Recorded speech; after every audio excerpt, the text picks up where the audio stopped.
7 September રવિવારના દિવસે વર્ષનું બીજું ચંદ્રગ્રહણ લાગશે। જ્યોતિષ મુજબ આ પૂર્ણ ચંદ્રગ્રહણ હશે, જે અત્યંત શક્તિશાળી માનવામાં આવે છે। સાથે જ શ્રાદ્ધ પક્ષના પહેલા દિવસે જ આ ચંદ્રગ્રહણ છે। તો ચાલો જાણીએ ક્યારે કરવું પિંડદાન અને તર્પણ, અને ક્યાંય વધુ વિશેષ છે આ દિવસ।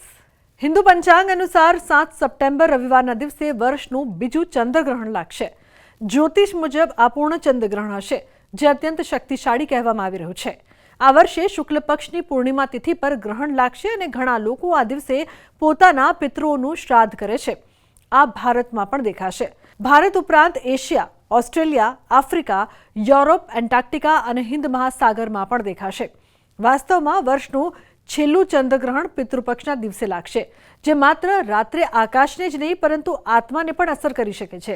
રવિવાર 7 સપ્ટેમ્બરના દિવસે લાગનાર આ ચંદ્રગ્રહણ 100 વર્ષમાં એકવાર આવે છે। ચંદ્રગ્રહણ દરમિયાન કોઈ પણ શુભ કાર્ય કરવામાં આવતું નથી અને આ દરમિયાન પૂજા પાઠ પણ કરવામાં નથી આવતા। સૂતકનો સમય 7 સપ્ટેમ્બરના રોજ બપોરે 12:57 વાગે સૂતક લાગશે, જ્યારે ગ્રહણ પ્રારંભ વિરલ છાયામાં પ્રવેશ રાત્રે 8:58 વાગે થશે। ગ્રહણ સ્પર્શ રાત્રે 9:57 પછી શરૂ થશે। વિરલ છાયા નિર્ગમ રાત્રે 2:25 વાગે થશે।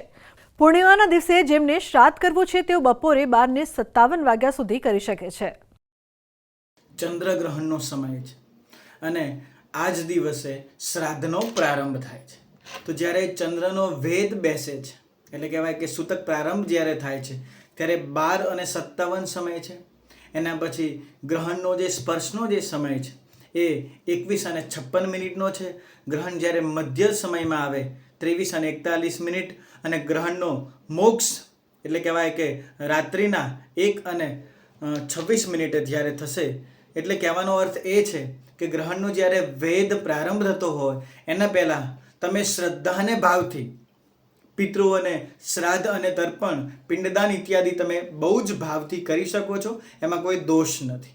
વિશેષ કરીને જ્યારે ચંદ્રગ્રહણની વાત કરવામાં આવે તો જે બાળકો છે, વૃદ્ધો છે, ગર્ભવતી મહિલાઓ છે, એ લોકોને માટે બાદ છે, પણ જે લોકો વયસ્ક અને વ્યવસ્થિત રીતે જે કાર્ય કરતા હોય એ લોકોએ ગ્રહણના સમયે ભોજનનો ત્યાગ કરવો જોઈએ। હવે વાત કરીએ કે કઈ રાશિઓ પ્રમાણે કોને શુભ રહે છે, તો મેષ, વૃષભ, કન્યા, ધન માટે આ ગ્રહણ શુભ છે। મિથુન, સિંહ, તુલા, મકર રાશિ માટે આ મધ્યમ ફળ આપશે, જ્યારે કર્ક, વૃશ્ચિક, કુંભ, મીન રાશિ માટે આ ગ્રહણ છે એ અશુભ છે। એટલે ગ્રહણ કાર્ય સંપન્ન થાય એના પછી બીજા દિવસે તમે જેને કહેવાય ઘીનું દાન, ચંદ્રના સ્વરૂપમાં અક્ષતનું દાન વગેરે દાન આપો તો પણ આપણને આ ગ્રહણ શ્રેષ્ઠ ફળ આપી શકે છે। તો આજના અમારા આ અહેવાલમાં બસ આટલું। ફરી મળીશું એક નવી અને મહત્વપૂર્ણ જાણકારીની સાથે, પરંતુ આ વિડીયોને આપ ખાસ લાઈક કરજો અને વધુમાં વધુ શેર પણ કરજો। નમસ્કાર।